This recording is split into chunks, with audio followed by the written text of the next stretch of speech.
आज की इस एक्सप्लेनर में आपका स्वागत है। आज हम मॉलिक्यूलर आर्किटेक्चर के डिटेक्टिव बनने वाले हैं और हम मिलकर डिकोड करेंगे डीएनए मॉलिक्यूल की अद्भुत संरचना और इसके विशाल पैमाने को। वंशागति का ये आणविक आधार सच मानिए तो प्रकृति और इंजीनियरिंग का एक बहुत ही शानदार चमत्कार है। तो आज का हमारा ब्लूप्रिंट क्या है? हम शुरुआत करेंगे डीएनए के स्केल को समझने से, फिर इसके बिल्डिंग ब्लॉक्स को देखेंगे, इसके आइकॉनिक डबल हेलिक्स आर्किटेक्चर को एक्सप्लोर करेंगे, इसके पीछे का मैथ समझेंगे और आखिर में देखेंगे कि ये सब इतने छोटे से स्पेस में पैक कैसे होता है। चलिए शुरू करते हैं। सबसे पहले बात करते हैं डीएनए के स्केल यानी इसके विशाल पैमाने की। अब जरा इस बात पर गौर कीजिए कि अलग-अलग जीवों में डीएनए की कॉम्प्लेक्सिटी और साइज कैसे बदलता है।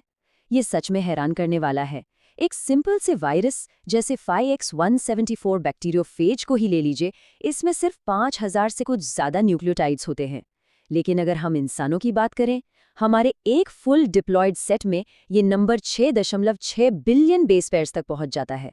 और इसे ऐसे इमेजिन कीजिए, अगर हम एक सिंगल ह्यूमन सेल, जी हाँ, सिर्फ एक सेल से सारा डीएनए निकालें और उसे एक सीधी लाइन में फैला दें, तो पता है उसकी लंबाई कितनी होगी? लगभग 2.2 मीटर्स। एक माइक्रोस्कोपिक सेल के अंदर 2 मीटर से लंबा धागा, ये लिटरली नेचर का एक बहुत बड़ा मिरेकल है। तो मैक्रो लेवल को समझने के बाद अब जूम इन करते हैं हमारे बुनियादी बिल्डिंग ब्लॉक्स यानी न्यूक्लियोटाइड्स पर। ये 2.2 मीटर लंबी चेन हवा में तो बनी नहीं है, राइट? इसे बनाने वाली इन बुनियादी ईंटों को हम न्यूक्लियोटाइड्स कहते हैं। और हर एक न्यूक्लियोटाइड 3 बेहद जरूरी चीजों से मिलकर बनता है। एक नाइट्रोजनिक क्षार यानी बेस, एक डीऑक्सीराइबोज नाम की स्पेसिफिक पेंटोज शुगर और एक फॉस्फेट ग्रुप। अगर हम इन बेसिस को जरा ध्यान से देखें तो ये 2 कैटेगरीज में बटे होते हैं। एक है प्यूरीन्स, जिनमें एडेनिन और ग्वानिन आते हैं, और दूसरे हैं पिरिमिडीन्स, जिनमें साइटोसिन और थायमीन शामिल हैं। एक इंटरेस्टिंग फैक्ट बताऊं, आरएनए के केस में ये थोड़ा बदल जाता है। वहां थायमीन की जगह यूरेसिल ले लेता है। अब सवाल ये है कि ये सारे पार्ट्स आपस में लॉक कैसे होते हैं? तो देखिए, यहाँ कुछ खास केमिकल बॉन्ड्स काम करते हैं, जैसे एन ग्लाइकोसिडिक लिंकेज शुगर और बेस को जोड़ता है। लेकिन इस पूरी चेन की असली ताकत आती है फॉस्फोडाइएस्टर बॉन्ड से। ये वो मजबूत जोड़ हैं जो न्यूक्लियोटाइड्स को 3' से 5' डायरेक्शन में एक अटूट चेन की तरह एकदम टाइट पकड़ कर रखते हैं। बिल्डिंग ब्लॉक्स तो रेडी हो गए, अब बारी है इसके ग्रैंड आर्किटेक्चर को देखने की, यानी फेमस डबल हेलिक्स। आप सबने इस आइकॉनिक स्ट्रक्चर को कहीं ना कहीं जरूर देखा होगा। इस आर्किटेक्चरल मार्वल को 1953 में जेम्स वॉटसन और फ्रांसिस क्रिक ने दुनिया के सामने रखा था। लेकिन यहाँ एक बात याद रखना बहुत जरूरी है। उनकी ये शानदार डिस्कवरी रोजलिंड फ्रैंकलिन और मॉरिस विल्किंस के कलेक्ट किए गए एक्सरे डेटा के बिना बिल्कुल पॉसिबल नहीं थी। असली नींव उन्हीं के काम ने रखी थी। तो ये काम कैसे करता है? इस डिज़ाइन में शुगर फॉस्फेट बैकबोन वाली 2 चेन्स होती हैं जो एक दूसरे के एंटी पैरेलल चलती हैं। मतलब एक 5' से 3' की तरफ तो दूसरी बिल्कुल उल्टी दिशा में। और इसके बीच की जो सीढ़ियां हैं ना, वो स्पेसिफिक हाइड्रोजन बॉन्ड से बनती हैं। एडेनिन हमेशा थायमीन के साथ 2 बॉन्ड्स बनाता है और ग्वानिन साइटोसिन के साथ 3 बॉन्ड्स बनाकर इसे और भी ज्यादा मजबूती देता है। अगर हम इसके एग्जैक्ट मेजरमेंट्स की बात करें तो जो चीज़ सबसे पहले दिमाग में आती है वो है इसका पिच। इस राइट हैंडेड हेलिक्स का एक पूरा घुमाव या एक कंप्लीट टर्न ठीक 3.4 नैनोमीटर्स का होता है, एकदम प्रिसाइज। इसकी स्ट्रक्चरल स्टेबिलिटी समझने के लिए ये नंबर्स कमाल के हैं। इसका डायामीटर 2 नैनोमीटर होता है और इसके हर एक पिच में एग्जैक्टली 10 बेस पेयर होते हैं, जिसका सीधा सा मतलब है कि हर 2 बेस पेयर के बीच का गैप 0.34 नैनोमीटर होता है। ये कोई रैंडम अरेंजमेंट नहीं है, ये एक परफेक्ट मैथमेटिकल डिज़ाइन है। और जब मैथ की बात आ ही गई है तो चलिए चारगाफ के नियम की तरफ बढ़ते हैं। एरविन चारगाफ ने एक बहुत ही एलिगेंट पैटर्न खोजा था। उन्होंने देखा कि डीएनए में एडेनिन का अमाउंट हमेशा थायमीन के बराबर होता है और ग्वानिन हमेशा साइटोसिन के बराबर होता है। सिंपल वर्ड्स में कहें तो टोटल प्यूरीन्स हमेशा टोटल पिरिमिडीन्स के बराबर होंगे, इसलिए इनका रेशियो हमेशा 1 आता है, एकदम परफेक्ट बैलेंस। अब इस कॉन्सेप्ट को एक क्लासिक पजल से समझते हैं। मान लीजिए आपके पास एक डीएनए सीक्वेंस है जिसमें 20% एडेनिन है, तो क्या आप बता सकते हैं कि उसमें साइटोसिन का एग्जैक्ट परसेंटेज क्या होगा? थोड़ा सोचिए। देखिए, इसका लॉजिक बड़ा सिंपल है। अगर एडेनिन 20% है तो रूल के हिसाब से थाइमीन भी 20% होगा। टोटल हो गया 40%। अब हमारे पास बचा 60%, जिसे हमें ग्वानिन और साइटोसिन के बीच बराबर बराबर बांटना है। तो हमारा जवाब क्या हुआ? बिल्कुल सही, एग्जैक्टली 30% साइटोसिन और 30% ग्वानिन। फाइनली, चलिए उस अल्टीमेट चैलेंज की बात करते हैं, इस पूरे ब्लूप्रिंट की पैकेजिंग। अब जरा उस सवाल को याद कीजिए जो हमने शुरू में डिस्कस किया था। 2.2 मीटर लंबे डीएनए को एक 0.000006 मीटर के छोटे से न्यूक्लियस में कैसे फिट किया जाए? ये तो इम्पॉसिबल सा लगता है, लेकिन इसके लिए हमारी बॉडी इस नेगेटिवली चार्ज डीएनए को पॉजिटिवली चार्ज्ड हिस्टोन प्रोटीन्स के चारों ओर लपेट देती है, और ये हिस्टोन्स लाइसिन और आर्जिनिन जैसे अमीनो एसिड से फुल होते हैं। यहाँ जो चीज़ ये पूरा मैजिक करती है वो है न्यूक्लियोसोम। आप इसे एक मॉलिक्यूलर स्पूल या धागे की चरखी की तरह इमेजिन कर सकते हैं। ये 8 हिस्टोन मॉलिक्यूल्स से बनी एक कोर है, जिसके चारों तरफ लगभग 200 बेस पेयर लंबा डीएनए एकदम टाइटली रैप होता है। जब ये सारी चरखियां या स्पूल्स एक साथ जुड़कर क्रोमेटिन बनाती हैं, तो ये दो तरीके से अरेंज हो सकती हैं। या तो ये थोड़े लूज रहते हैं, जिसे यूक्रोमेटिन कहते हैं, ये एक्टिव होते हैं और इन्हें आसानी से पढ़ा जा सकता है। या फिर ये एकदम टाइट पैक हो जाते हैं, डार्क कलर के हेट्रोक्रोमेटिन बनाते हैं, जो इनएक्टिव होते हैं और बेसिकली एक सेफ स्टोरेज की तरह काम करते हैं।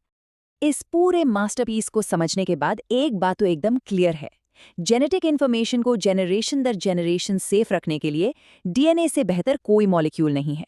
आरएनए में एक 2-OH ग्रुप होता है जो उसे बहुत ज्यादा रिएक्टिव और अनस्टेबल बना देता है, लेकिन डीएनए में वो ग्रुप होता ही नहीं है, और यही चीज इसे एक अल्टीमेट और स्टेबल जेनेटिक मटेरियल बनाती है। डीएनए का यही स्टेबल नेचर इसे लाइफ का परफेक्ट ब्लूप्रिंट बनाता है। लेकिन जाते जाते एक सवाल आपके लिए छोड़ता हूं, दुनिया को ये बात पता कैसे चली?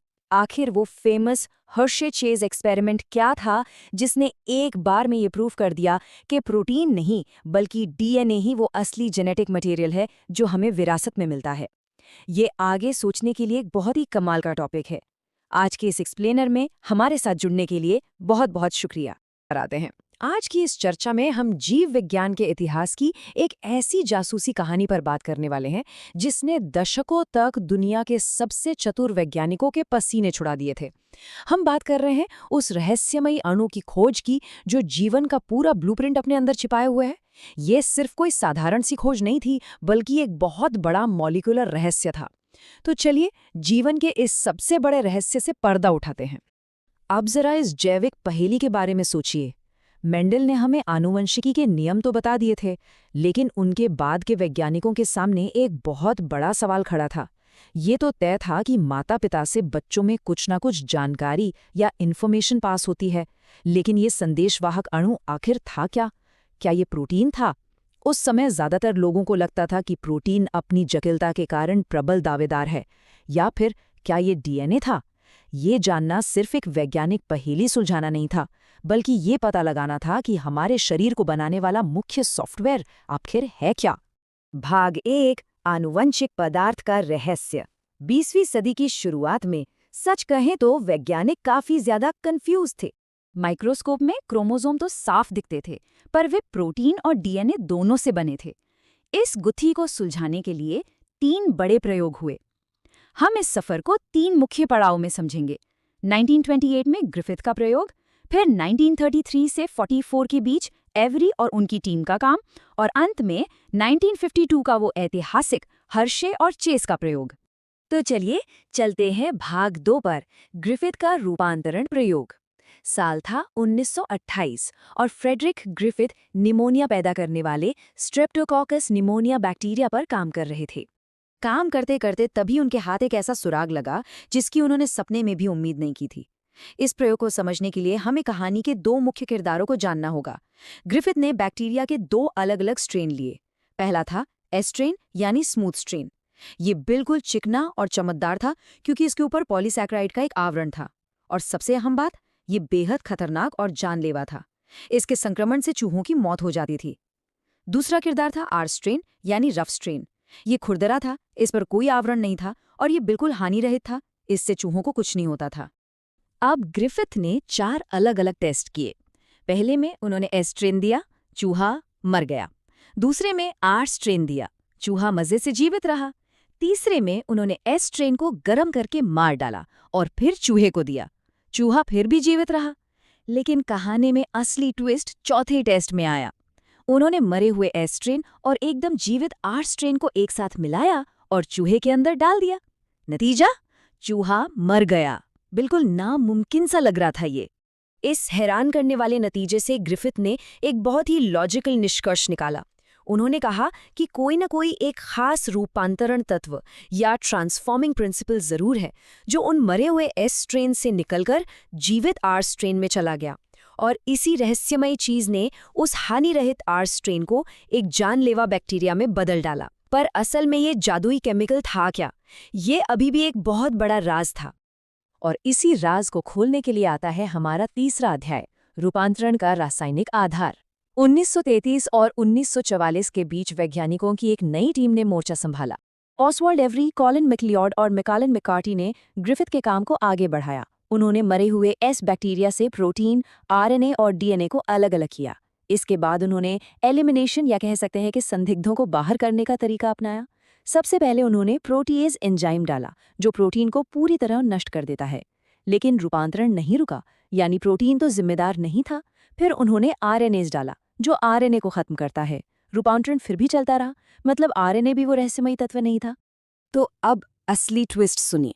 जब इन वैज्ञानिकों ने डीएनएस एंजाइम का इस्तेमाल किया, जो सिर्फ और सिर्फ डीएनए को तोड़ता है, तब जाकर ये रूपांतरण अचानक से रुक गया। ये इस बात का बहुत ही जबरदस्त सबूत था कि डीएनए ही वो मास्टरमाइंड है, या यूं कहें कि वो जादुई तत्व है जो बैक्टीरिया का रूप बदल रहा था। लेकिन विज्ञान में सिर्फ सबूतों से काम नहीं चलता, एकदम पक्का और अकाट्य प्रमाण चाहिए होता है। तो चलिए चौथे अध्याय पर, हर्शे चेज प्रयोग और उनका अकाट्य प्रमाण। साल 1952 में एल्फ्रेड हर्शे और मार्था चेज ने इस बहस को हमेशा के लिए खत्म करने की ठानी। उन्होंने बैक्टीरियोफेज यानी बैक्टीरिया को संक्रमित करने वाले वायरस का इस्तेमाल किया। अब वायरस सिर्फ 2 ही चीज़ों से बने होते हैं, प्रोटीन और डीएनए। हर्शे और चेज ने एक बहुत ही शानदार लेबलिंग तकनीक लगाई। उन्होंने कुछ वायरस को रेडियोएक्टिव फॉस्फोरस यानी P32 में उगाया, जो केवल डीएनए पर टैग लगाता है क्योंकि प्रोटीन में फॉस्फोरस होता ही नहीं है। वहीं दूसरी तरफ कुछ वायरस को रेडियोएक्टिव सल्फर यानी S35 में उगाया गया, जो केवल प्रोटीन के आवरण पर टैग लगाता है क्योंकि डीएनए में सल्फर नहीं होता। इनका तरीका बिल्कुल सटीक और 3 चरणों में बंटा था। पहला स्टेप, संक्रमण, यानी वायरस को ई कोलाई बैक्टीरिया पर छोड़ दिया गया ताकि वो अपना आनुवांशिक पदार्थ अंदर डाल सके। दूसरा स्टेप, मिश्रण। इसे ऐसे समझिए जैसे किसी ब्लेंडर या मिक्सर में डालकर हिलाना, ताकि वायरस के खाली आवरण बैक्टीरिया से अलग हो जाएं। और तीसरा स्टेप था अपकेंद्रण या सेंट्रीफ्यूगेशन। इस मिश्रण को एक मशीन में बहुत तेज स्पीड से घुमाया गया। इससे हुआ ये कि भारी बैक्टीरिया टेस्ट ट्यूब के एकदम नीचे बैठ गए और वायरस के हल्के आवरण ऊपर तरल पदार्थ में ही तैरते रह गए। अब जरा इन परिणामों के दिलचस्प अंतर को देखिए। जिस ग्रुप में वायरस के डीएनए को P32 से लेबल किया गया था, वहां रेडियोएक्टिविटी सीधे उन भारी बैक्टीरिया के अंदर मिली। लेकिन दूसरी तरफ जहां प्रोटीन को S35 से लेबल किया गया था, वहां बैक्टीरिया के अंदर कुछ भी नहीं था। वहां रेडियोएक्टिविटी सिर्फ ऊपर तैरते हुए तरल पदार्थ में पाई गई। और ये नतीजे, ये अपने आप में एक बहुत बड़ी घोषणा थे। हर्शी और चेज के शानदार प्रयोग ने एकदम निर्विवाद और अकाट्य प्रमाण दे दिया था। ये साबित हो गया कि वायरस से बैक्टीरिया के अंदर जाने वाला असली पदार्थ डीएनए ही था, प्रोटीन बिल्कुल नहीं। और इसी के साथ डीएनए को जीवन के सार्वभौमिक आनुवांशिक पदार्थ का ताज पहना दिया गया। अब आते हैं हमारे 5वें और आखिरी अध्याय पर, डीएनए बनाम आरएनए। ये साबित होने के बाद कि डीएनए ही जीवन की भाषा है, दिमाग में एक सवाल जरूर आता है कि प्रकृति ने आरएनए को क्यों नहीं चुना। असल में किसी भी अणु को आनुवंशिक पदार्थ बनने के लिए 4 बहुत ही कड़े टेस्ट पास करने होते हैं। पहला, प्रतिकृति या रेप्लिकेशन, यानी उसे अपनी बिल्कुल सटीक कॉपी बनानी आनी चाहिए। दूसरा, स्थायित्व या स्टेबिलिटी, उसे केमिकली और स्ट्रक्चरली बहुत ज़्यादा मजबूत और स्थिर होना चाहिए। तीसरा, उत्परिवर्तन या म्यूटेशन, यानी विकास के लिए उसमें बहुत धीमे धीमे बदलाव की गुंजाइश भी होनी चाहिए। और चौथा, मेंडेलीय अभिव्यक्ति, यानी वो माता पिता के लक्षणों को अगली पीढ़ी तक पहुंचा सके। जब हम इन पैमानों पर डीएनए और आरएनए की आमने सामने टक्कर कराते हैं तो तस्वीर बिल्कुल साफ हो जाती है। आरएनए के पास एक 2-OH ग्रुप होता है जो इसे बहुत ज्यादा रिएक्टिव और अस्थिर बना देता है। इसके ठीक उलट डीएनए में यूरेसिल की जगह थायमीन होता है जो इसे कहीं ज्यादा मजबूती और स्थिरता देता है। और सबसे बड़ी बात, डीएनए डबल स्ट्रैंडेड यानी द्विकुंडलित होता है। इसका फायदा ये है कि अगर इसके एक हिस्से में कोई टूट-फूट हो भी जाए तो यह आसानी से खुद की मरम्मत कर सकता है। करोड़ों सालों तक जेनेटिक जानकारी को सुरक्षित रखने के मामले में डीएनए सच में आरएनए से मीलों आगे है। हालांकि यहाँ आरएनए वर्ल्ड नाम की एक बहुत ही दिलचस्प थ्योरी भी है। वैज्ञानिकों का मानना है कि पृथ्वी पर जब जीवन शुरू हुआ था तब आरएनए ही पहला आनुवंशिक पदार्थ था। लेकिन क्योंकि जीवन को अरबों सालों तक अपनी कोडिंग को बचाकर रखना था और आरएनए थोड़ा नाजुक था, इसलिए विकास की लंबी प्रक्रिया में बहुत अधिक मजबूत और स्थिर डीएनए ने उस काम की पूरी जिम्मेदारी अपने कंधों पर ले ली। तो डीएनए ने अपनी शानदार स्थिरता से ये तो साबित कर दिया कि वही जीवन का असली ब्लूप्रिंट है। लेकिन जरा सोचिए, ये अणु खुद की प्रतिलिपि यानी अपनी हूबहू कॉपी कैसे बनाता है? और डीएनए रेप्लिकेशन के दौरान बनने वाले वे रहस्यमयी ओकाज़ाकी खंड आखिर क्या हैं? हमारे शरीर की हर एक कोशिका जब विभाजित होती है तो वह इस इतनी जटिल प्रक्रिया को बिना किसी गलती के कैसे पूरा करती है? ये एक ऐसा सवाल है जो विज्ञान के एक नए और भी ज्यादा रोमांचक सफर का दरवाजा खोलता है। इसके बारे में सोचना जरूर। आज के इस एक्सप्लेनर में हमारे साथ जुड़ने के लिए बहुत बहुत धन्यवाद। आज मॉलिक्यूलर इवोल्यूशन यानी आणविक विकास की एक बहुत ही शानदार और रोमांचक यात्रा पर चलते हैं। इस चर्चा में हम जीवन के बिल्कुल बेसिक ब्लूप्रिंट को डिकोड करने वाले हैं। तैयार हैं? चलिए शुरू करते हैं। अब ये बात सच में हैरान करने वाली है। जीवन का जो बिल्कुल ओरिजिनल बायोलॉजिकल सॉफ्टवेयर था ना, वो असल में डीएनए नहीं था। जी हाँ, कोशिकाओं का जो वर्जन 1.0 ऑपरेटिंग सिस्टम था वो आरएनए था। यानी आदिम जीवन और उसकी सारी बुनियादी प्रक्रियाओं की शुरुआत इसी जेनेटिक मटेरियल से हुई थी। इस सफर में हम कुछ अहम पड़ावों से गुजरेंगे। सबसे पहले आरएनए वर्ल्ड यानी आदिम जीवन को समझेंगे। फिर देखेंगे कि आरएनए की अस्थिरता ने कैसे डीएनए को जन्म दिया। उसके बाद सेमी कंजर्वेटिव रेप्लिकेशन का सबूत जानेंगे। फिर रेप्लिकेशन फोर्क और एंजाइम्स की बात होगी। और आखिर में नीट के लिए कुछ बेहद ज़रूरी सवालों पर नज़र डालेंगे। तो चलिए सीधे गोता लगाते हैं हमारे पहले पड़ाव में, आरएनए संसार यानी आदिम जीवन। सोचिए, अरबों साल पहले की उस दुनिया में आरएनए सच में एक अल्टीमेट मल्टीटास्कर हुआ करता था। मतलब ये सिर्फ डेटा स्टोर और ट्रांसफर करने वाला कोई आम जेनेटिक मॉलिक्यूल नहीं था, बल्कि ये एक उत्प्रेरक यानी कैटलिस्ट की तरह भी काम करता था। केमिकल रिएक्शंस की स्पीड बढ़ाना भी इसी के जिम्मे था। और ऐसे एंजाइम की तरह काम करने वाले खास आरएनए को हम राइबोजाइम कहते हैं, जैसे कि 23S आरआरएनए जो पेप्टाइड बॉन्ड बनाने में मदद करता है। अब आते हैं दूसरे अहम हिस्से पर, अस्थिरता और डीएनए का विकास। अब देखिए, मल्टीटास्किंग तो आरएनए कर रहा था, लेकिन इस वर्जन 1.0 में एक बहुत बड़ा बग यानी खामी थी, और वो थी इसकी अस्थिरता। इसके राइबोस शुगर के दूसरे कार्बन पर एक 2-OH यानी 2'OH ग्रुप बैठा होता है, जो बेहद रिएक्टिव है। इसी वजह से आरएनए का स्ट्रक्चर बहुत आसानी से टूट फूट सकता है, और इसमें म्यूटेशन इतनी तेज होते हैं कि क्या बताएं। यही वजह है कि HIV और इन्फ्लुएंजा जैसे आरएनए वायरस इतनी जल्दी अपना रूप बदल लेते हैं। इसी खामी को दूर करने के लिए प्रकृति ने एक अल्टीमेट सिक्योरिटी पैच निकाला, यानी आरएनए से इवोल्यूशन होकर बना डीएनए। इस नए अपग्रेड में सबसे पहले उस रिएक्टिव 2-OH ग्रुप को हटाकर डीऑक्सीराइबोस शुगर बनाई गई। फिर एक्स्ट्रा स्टेबिलिटी के लिए यूरेसिल की जगह आ गया थायमीन, और सबसे कमाल की बात, इसमें एक डबल हेलिक्स संरचना बन गई। इन दो कॉम्प्लीमेंट्री यानी पूरक लड़ियों के आ जाने से नेचर को गलतियां सुधारने, मतलब एक शानदार रिपेयर मैकेनिज्म बनाने का मौका मिल गया। चलिए अब आगे बढ़ते हैं अपने तीसरे टॉपिक की ओर, सेमी कंजर्वेटिव रेप्लिकेशन का प्रमाण। वॉटसन और क्रिक ने एक बड़ी ही शानदार थियरी दी थी। उनके हिसाब से ये जो नया और स्टेबल जेनेटिक कोड है ना, ये खुद को एक बहुत ही खास तरीके से कॉपी करता है, जिसे सेमी कंजर्वेटिव या अर्ध संरक्षी मॉडल कहते हैं। आसान भाषा में कहें तो जब भी डीएनए की कोई नई कॉपी बनती है तो उस नए मॉलिक्यूल में एक लड़ी तो हमेशा पुरानी यानी पैतृक होती है और दूसरी लड़ी बिल्कुल नई बनी होती है। पर विज्ञान में सिर्फ थ्योरी से तो काम चलता नहीं, पुख्ता सबूत चाहिए होते हैं। और ये पुख्ता सबूत दिया 1958 में मेसेल्सन और स्टाल के ऐतिहासिक प्रयोग ने। उन्होंने ई कोलाई बैक्टीरिया को पहले भारी नाइट्रोजन यानी 15N वाले मीडियम में उगाया और फिर उसे नॉर्मल 14N वाले मीडियम में ट्रांसफर कर दिया। 20 मिनट बाद यानी पहली जेनरेशन का जो डीएनए मिला उसका घनत्व या डेंसिटी हाइब्रिड थी, और फिर 40 मिनट बाद दूसरी जेनरेशन में देखा गया कि आधा डीएनए हाइब्रिड था और आधा पूरी तरह से लाइट यानी हल्का। इस सटीक गणित ने बिल्कुल साफ कर दिया कि डीएनए का रेप्लिकेशन 100% सेमी कंजर्वेटिव ही होता है। वैसे इस बात को और भी पक्का करने के लिए एक पैरेलल कन्फर्मेशन भी हुआ। टेलर नाम के वैज्ञानिक ने फाबा बीन्स, जिन्हें हम विसिया फाबा कहते हैं, उन पर रेडियोधर्मी थायमिडीन का इस्तेमाल करके एक प्रयोग किया। और मजे की बात यह है कि इस प्रयोग ने भी बिल्कुल उसी सेमी कंजर्वेटिव मैकेनिज्म पर मोहर लगा दी। किसी भी कॉन्सेप्ट को गहराई से समझने के लिए ऐसे बैकअप फैक्ट्स बहुत काम आते हैं। अब रुक करते हैं चौथे हिस्से का, रेप्लिकेशन फोर्क और एंजाइम।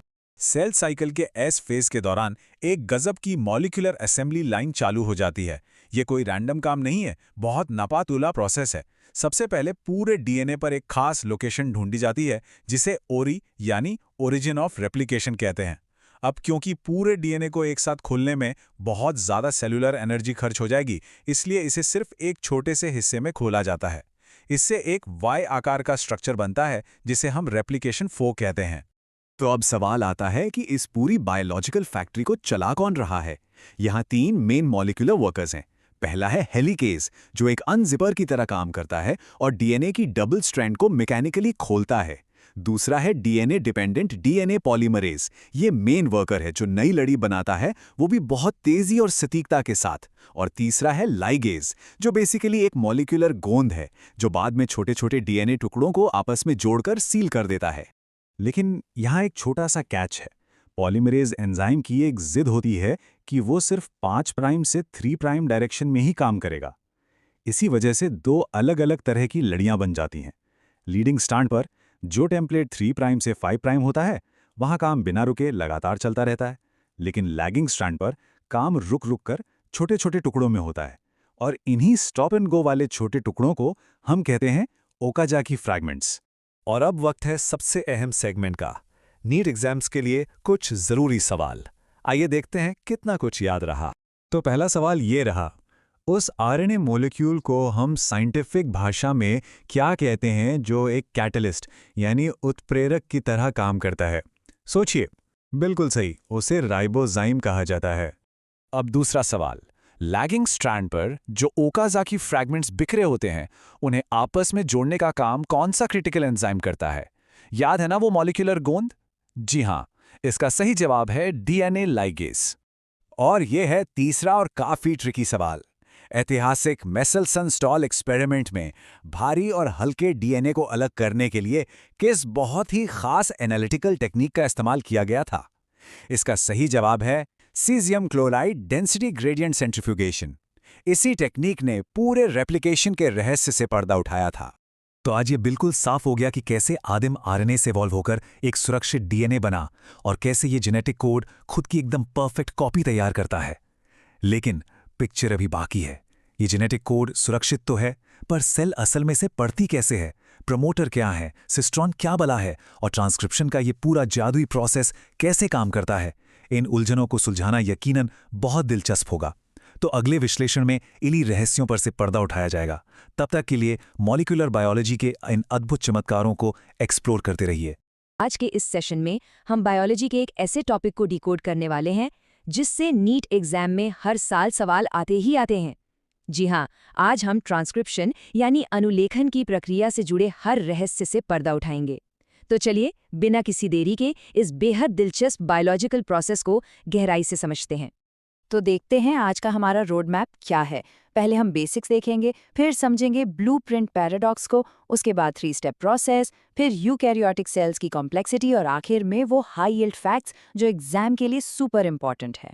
शुरुआत करते हैं हमारे पहले सेक्शन से, द फाउंडेशन ऑफ ट्रांसक्रिप्शन। अब ट्रांसक्रिप्शन असल में है क्या?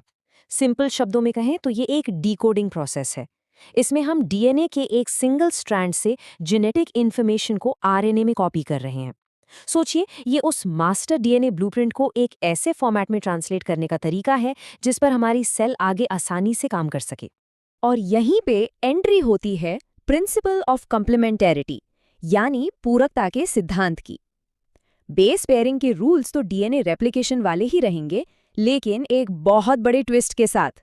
आरएनए में थाइमिन की छुट्टी हो जाती है और उसकी जगह ले लेता है यूरेसिल। तो अब से एडेनिन का नया पार्टनर होगा यूरेसिल। चलिए आगे बढ़ते हैं सेक्शन 2 की तरफ, ट्रांसक्रिप्शन यूनिट और ब्लूप्रिंट पैराडॉक्स। इस पूरी प्रोसेस को चलाने के लिए हमें एक खास मशीनरी चाहिए होती है जिसे ट्रांसक्रिप्शन यूनिट कहते हैं। इसके 3 पिलर्स हैं। पहला है प्रोमोटर, जो 5 प्राइम एंड पर बैठा होता है, यहीं आकर हमारा आरएनए पॉलीमरेज जुड़ता है। दूसरा है स्ट्रक्चरल जीन, जिसका असल में ट्रांसक्रिप्शन होना है। और तीसरा है टर्मिनेटर, जो 3 प्राइम एंड पर होता है और प्रोसेस पर ब्रेक लगाने का काम करता है।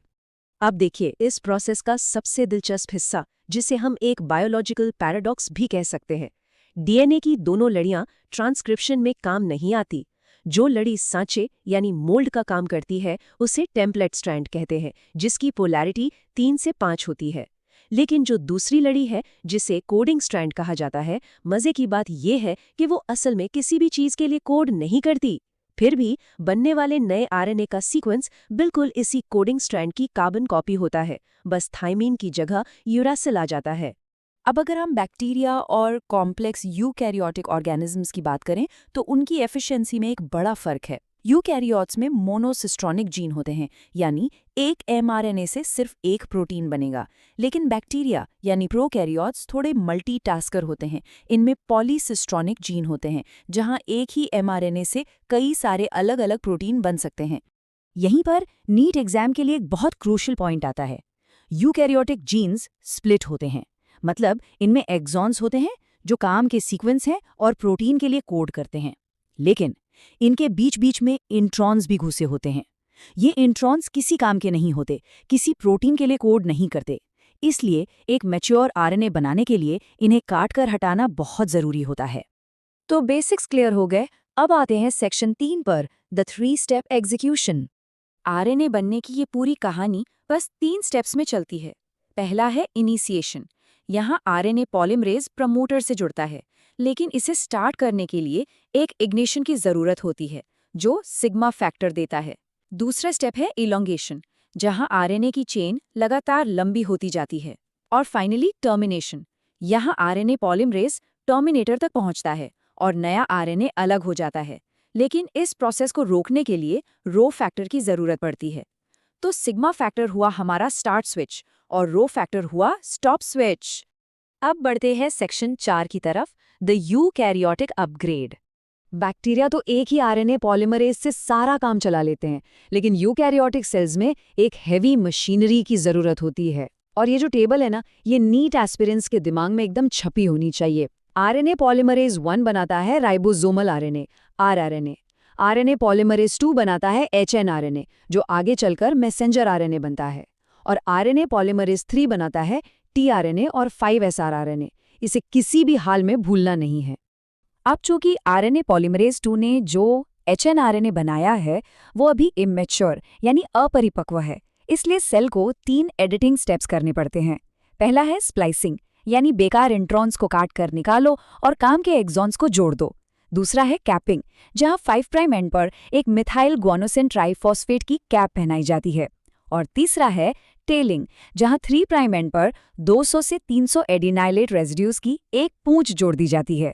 बस इन 3 स्टेप्स के बाद जाकर हमारा एक्टिव एमआरएनए पूरी तरह तैयार होता है।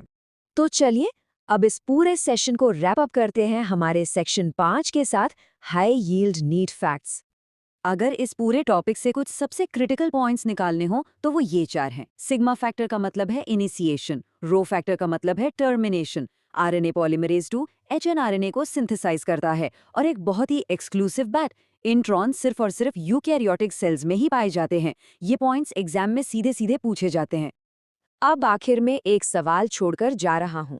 सोचिए, एक बार जब ये मैच्योर एमआरएनए न्यूक्लियस से बाहर निकलता है तो सेल अडैप्टर मॉलिक्यूल्स और स्टॉप कोडॉन का इस्तेमाल करके इसे एक जीवित प्रोटीन में कैसे ट्रांसलेट करती है। ये जेनेटिक कोड और ट्रांसलेशन की दुनिया का एक शानदार रहस्य है जिसे डिकोड करना अभी बाकी है।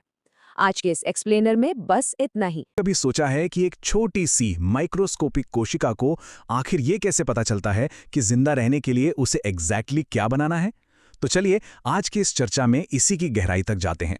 सोचिए, ये एक ऐसी अद्भुत फैक्ट्री है जो आपके शरीर की हर एक कोशिका के अंदर बिना रुके हर पल काम कर रही है। आज का हमारा ब्लूप्रिंट बिल्कुल क्लियर है। हम शुरुआत करेंगे जीवन के सबसे बेसिक रूल यानी सेंट्रल डॉगमा से। फिर हम द जेनेटिक कोड को डिकोड करेंगे, द प्रोटीन फैक्ट्री के अंदर झांकेंगे और आखिर में देखेंगे gene regulation, specifically lac operon को। तो चलिए सीधे अपने पहले सेक्शन पर आते हैं, सेंट्रल डॉगमा। ये बायोलॉजी का एक मास्टर रोड मैप है जिसे वॉटसन और क्रिक ने प्रस्तावित किया था।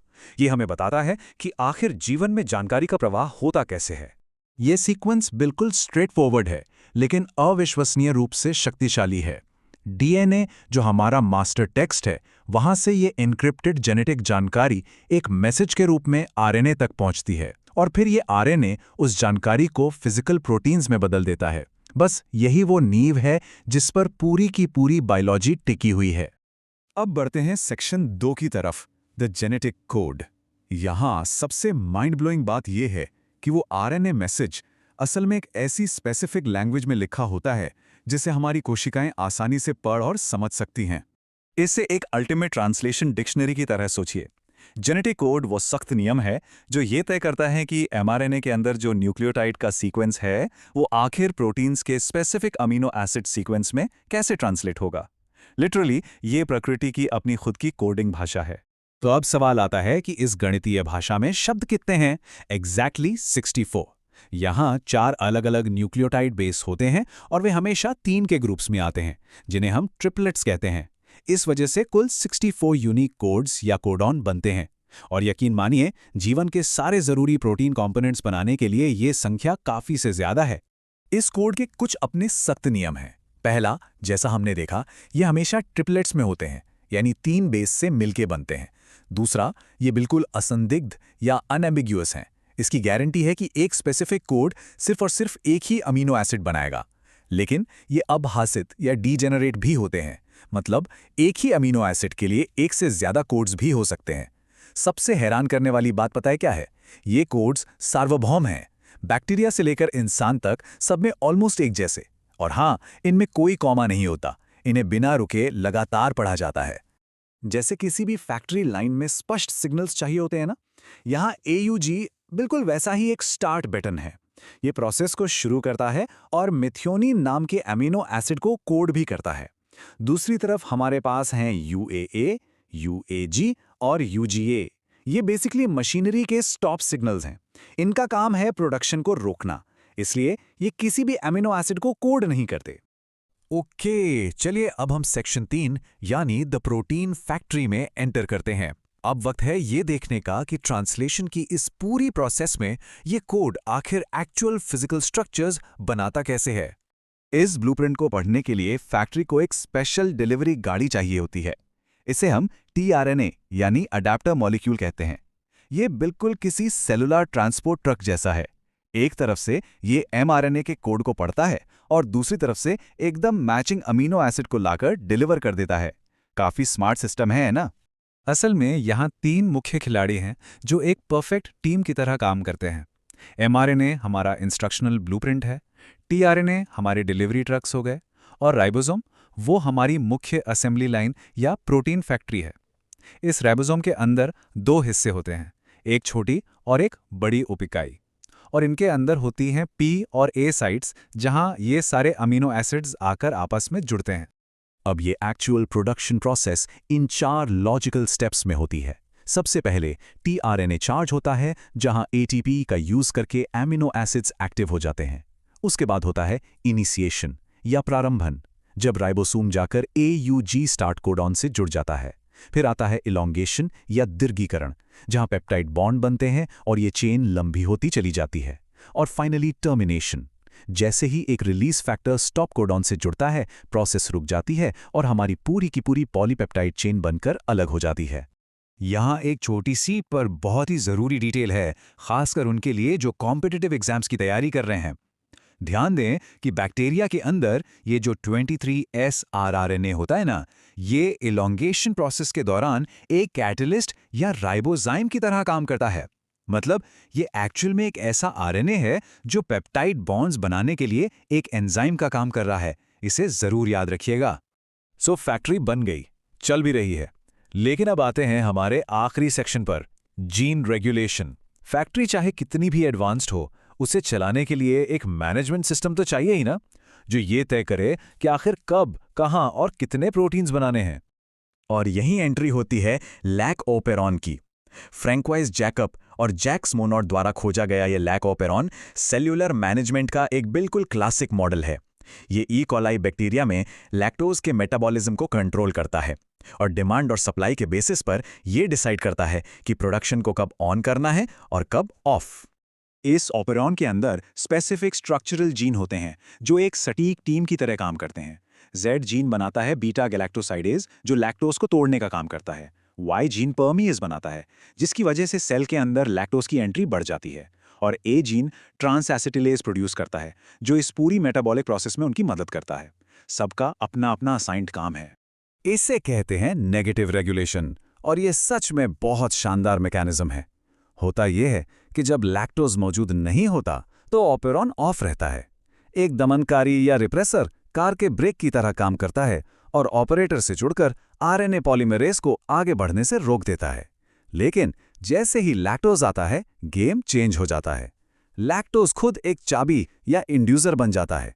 वो उस रिप्रेसर से जुड़कर उस ब्रेक को हटा देता है और बस फैक्ट्री का स्विच वापस ऑन हो जाता है। तो सेल्यूलर फैक्ट्री और इसके जीन नियंत्रण के इस शानदार सिस्टम को समझने के बाद क्या आपके दिमाग में भी ये सवाल आ रहा है, क्या इन बेसिक जेनेटिक कोड्स को डिकोड करना ही वो पहला कदम था जिसने ह्यूमन जीनोम प्रोजेक्ट को मुमकिन बनाया, या फिर डीएनए फिंगरप्रिंटिंग के जरिए अपराधियों को पकड़ने का रास्ता खोला? सच कहूं तो बायोलॉजी की इस दुनिया में हम जितना गहराई में जाते हैं, रहस्य उतने ही दिलचस्प होते जाते हैं। आगे भी ऐसे ही सीखते रहिए और अपनी इस जिज्ञासा को हमेशा जिंदा रखिए। आज के इस एक्सप्लेनर में हम जीव विज्ञान के एक बेहद दिलचस्प और सचमुच माइंड ब्लोइंग टॉपिक में गोता लगाने वाले हैं। हम बात कर रहे हैं खंड 5.9 की, जिसे पूरी दुनिया महापरियोजना या द मेगा प्रोजेक्ट के नाम से जानती है, यानी मानव जीनोम परियोजना। खैर, इस पूरे अल्टीमेट ब्लूप्रिंट को अच्छे से समझने के लिए हम इसे 5 हिस्सों में बांटेंगे। पहले महापरियोजना, फिर इसके मुख्य लक्ष्य, कार्यप्रणाली, कुछ बेहद खास विशेषताएं और आखिर में कुछ क्रूशियल फैक्ट्स। तो चलिए बिना किसी देरी के सीधा शुरू करते हैं। तो सबसे पहले बात करते हैं हमारी पहली कड़ी की, द मेगा प्रोजेक्ट।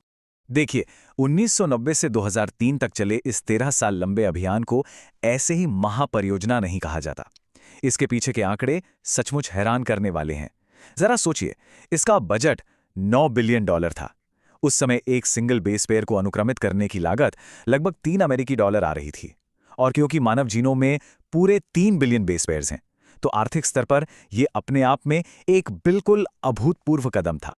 डेटा के इस विशाल आकार का अनुमान ऐसे लगाइए, अगर इस पूरे जीनोम सीक्वेंस को सिर्फ किताबों में छापने का फैसला लिया जाता तो 3300 किताबों की जरूरत पड़ती। और ये कोई पतली दुबली किताबें नहीं होती। हर किताब में 1000 पन्ने होते और हर पन्ने पे 1000 अक्षर छपे होते। मतलब डेटा का ये लेवल विज्ञान के इतिहास में पहले कभी नहीं देखा गया था। अब जाहिर सी बात है, इतना सारा डेटा नॉर्मल फाइलों में रखना तो इम्पॉसिबल था। तो इस अनमोल जानकारी को स्टोर करने, वापस निकालने और उसका विश्लेषण करने के लिए हाई स्पीड कंप्यूटरों की जरूरत पड़ी। और मजे की बात यह है कि इसी एक जरूरत ने विज्ञान की एक बिल्कुल नई शाखा को जन्म दे दिया, जिसे हम जैव सूचना विज्ञान या बायो इन्फॉर्मेटिक्स कहते हैं। अब बढ़ते हैं दूसरे हिस्से की तरफ। इतनी फंडिंग और कंप्यूटर पावर के साथ वैज्ञानिकों के असल लक्ष्य क्या थे? इस महापरियोजना के 4 प्राइमरी टारगेट्स थे। पहला, मानव डीएनए में मौजूद सभी 20,000 से 25,000 जीन्स की सटीक पहचान करना। दूसरा, पूरे 3 बिलियन रासायनिक बेस पेयर्स के अनुक्रम का पता लगाना। तीसरा, इस पूरी जानकारी को डेटाबेस में सुरक्षित रखना। और चौथा, जो बहुत ही क्रूशियल है, इस प्रोजेक्ट से उठने वाले नैतिक, कानूनी और सामाजिक मुद्दों को एड्रेस करना, जिसे ELSI भी कहा जाता है। तीसरा और सबसे अहम पार्ट, ये सब एक्चुअल में हुआ कैसे? कार्यप्रणाली। वैज्ञानिकों के सामने दो रास्ते थे, दो रणनीतियां। पहली थी ESTs, जिसका सीधा सा मतलब है सिर्फ उन जीन्स का अनुक्रम पता करना जो आरएनए के रूप में एक्सप्रेस होते हैं, यानी सिर्फ काम के हिस्से पर फोकस करना। और दूसरी रणनीति थी अनुक्रम टिप्पणन या सीक्वेंस एनोटेशन। ये एक ब्लाइंड अप्रोच थी।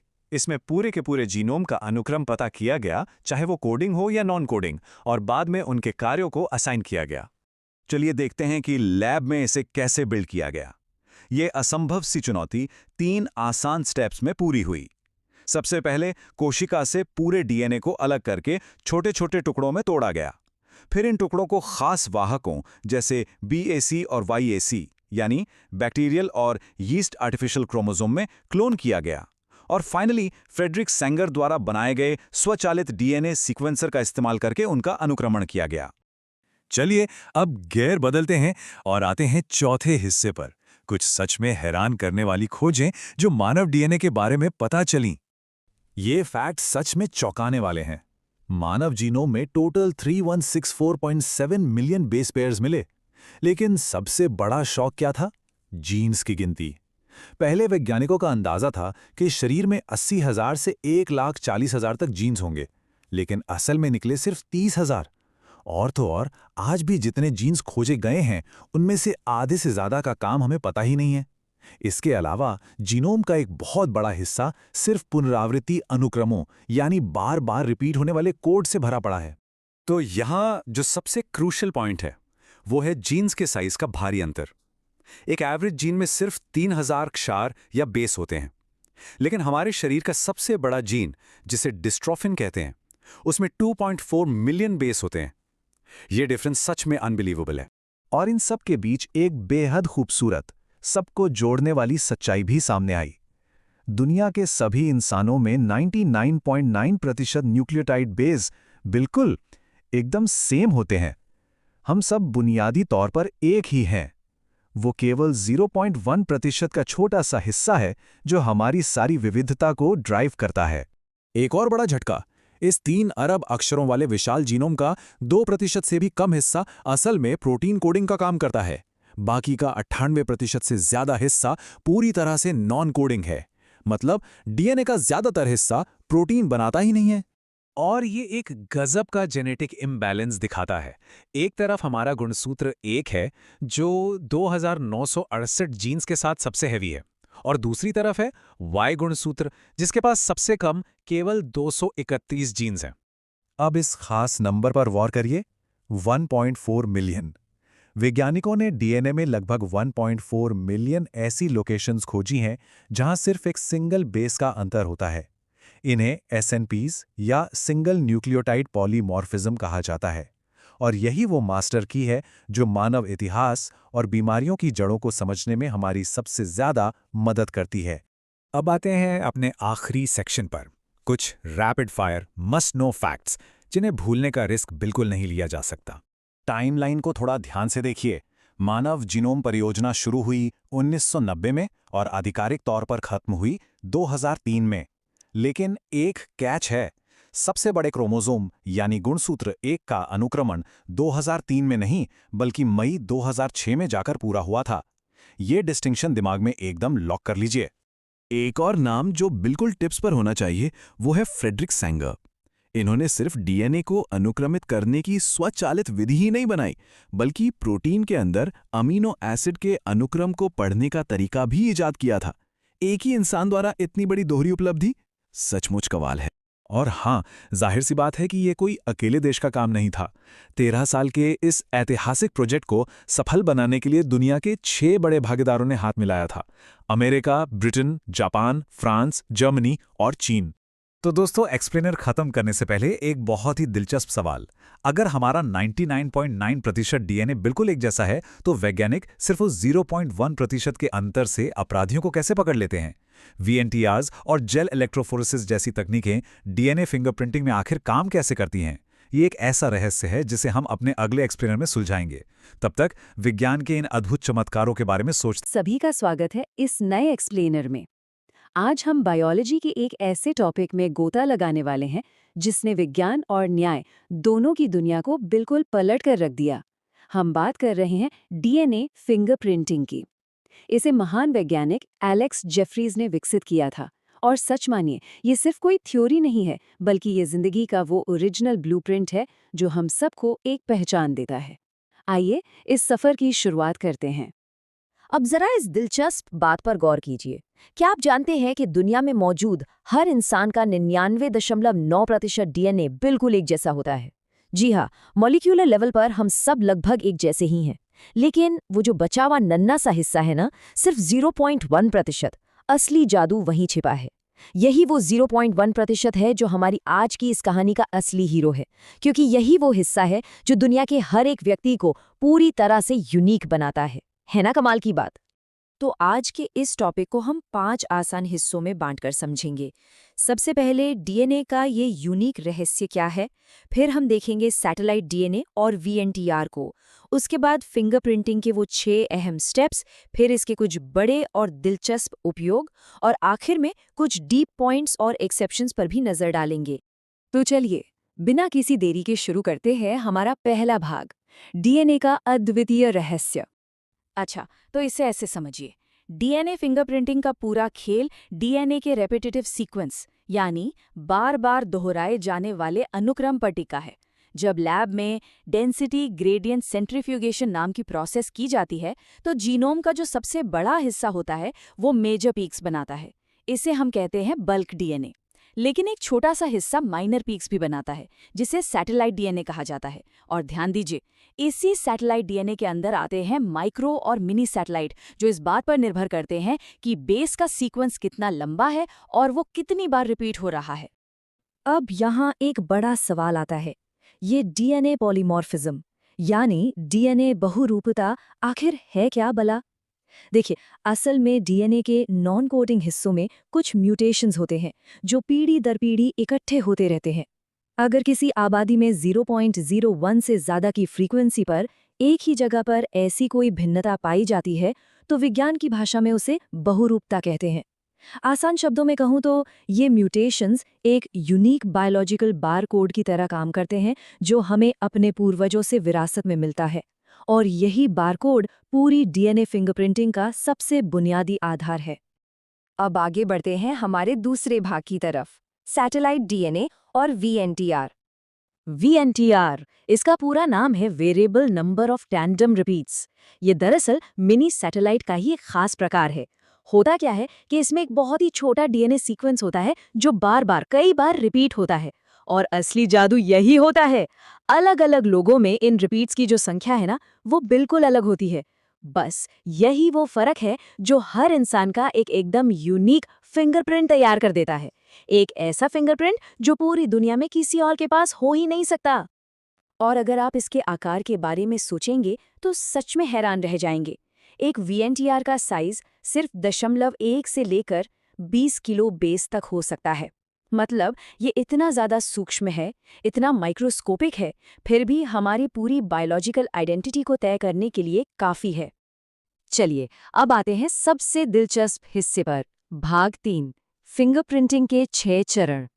डीएनए फिंगरप्रिंटिंग की पूरी प्रोसेस ना किसी हाईटेक बायोलॉजिकल रेसिपी जैसी है। और इस रेसिपी के टोटल 6 स्टेप्स होते हैं। पहला आइसोलेशन, दूसरा डाइजेशन, तीसरा सेपरेशन, चौथा ब्लॉटिंग, पांचवां हाइब्रिडाइजेशन और आखिर में छठा स्टेप डिटेक्शन।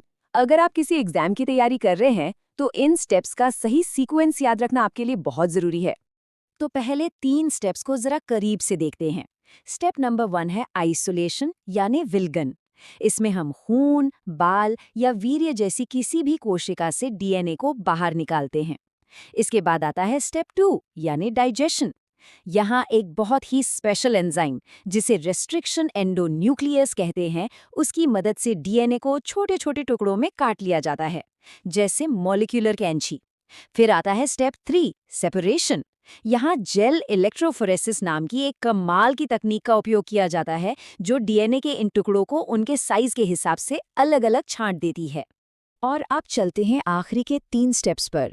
चौथा स्टेप है ब्लॉटिंग, जिसे पॉपुलरली सदन ब्लॉटिंग भी कहते हैं। इसमें उन अलग किए गए डीएनए टुकड़ों को जेल से निकालकर एक सिंथेटिक मेम्ब्रेन पर ट्रांसफर किया जाता है जो नाइट्रोसेल्यूलोज या नायलॉन की बनी होती है। फिर आता है 5वां स्टेप हाइब्रिडाइजेशन। या हम radioactive single standard VNTR probe का इस्तेमाल करते हैं। ये प्रोब जाकर अपने कॉम्प्लीमेंट्री DNA टुकड़ों से चिपक जाते हैं। और फाइनली छठा स्टेप है डिटेक्शन।